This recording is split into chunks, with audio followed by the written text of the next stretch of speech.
नमस्कार दोस्तों, साल 2023 भारतीय एविएशन इंडस्ट्री के लिए बेहद खास होने वाला है। इसकी वजह है कि पूरी तरह से टाटा ग्रुप का हिस्सा बनने के बाद एयर इंडिया अपने नए सफर पर निकल चुकी है। दिग्गज निवेशक राकेश झुनझुनवाला की आकाशा एयर इस साल गर्मियों में उड़ान भरने वाली है। इसके अलावा जेट एयरवेज नए अवतार यानी जेट 2.0 के तौर पर इसी साल फिर से लॉन्च होने वाली है। भारतीय एविएशन इंडस्ट्री के नए अध्याय की शुरुआत वाले इस साल में उस व्यक्ति का जिक्र करना कैसे छूट सकता है, जिसने देशवासियों के लिए सस्ते हवाई सफर के सपने को हकीकत में तब्दील कर दिया। हम बात कर रहे हैं इंडियन आर्मी के रिटायर्ड कैप्टन और बिजनेसमैन जीआर गोपीनाथ की। कभी बैलगाड़ी से सफर करने वाले इस शख्स ने कैसे तय किया खुद की एयरलाइंस तक का सफर। कैप्टन गोपीनाथ का जन्म कर्नाटक के गोरूर गांव में हुआ था। कैप्टन गोपीनाथ का पूरा नाम गोरूर रामास्वामी अयंगर गोपीनाथ है। उनका जन्म 13 नवंबर 1951 को कर्नाटक के हासन जिले के एक छोटे से गांव गोरूर में हुआ था। उनके पिता शिक्षक थे और खेती का काम भी करते थे, जबकि उनकी मां गृहिणी थी।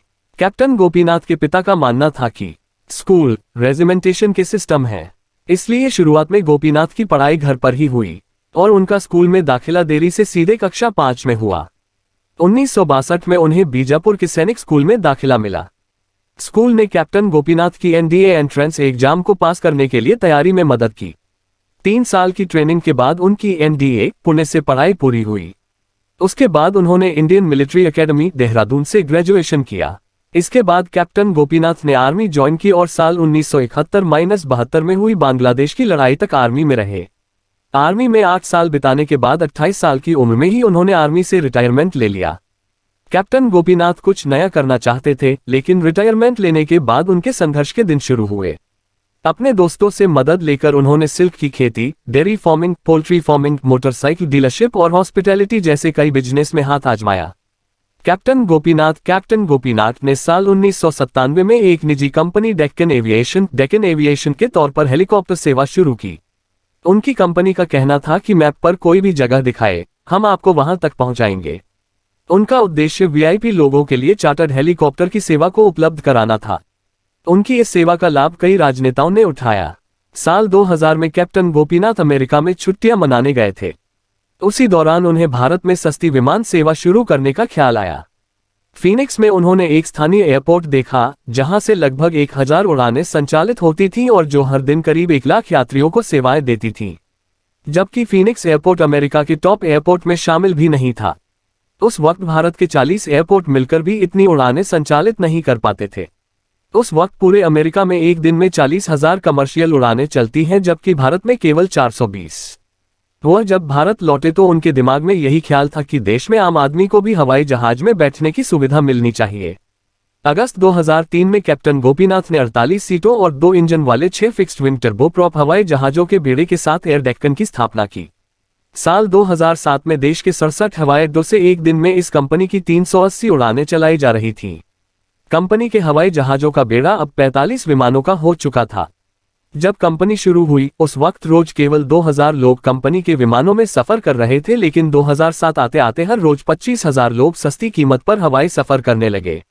₹1 के टिकट पर करीब 30 लाख लोगों ने हवाई सफर किया।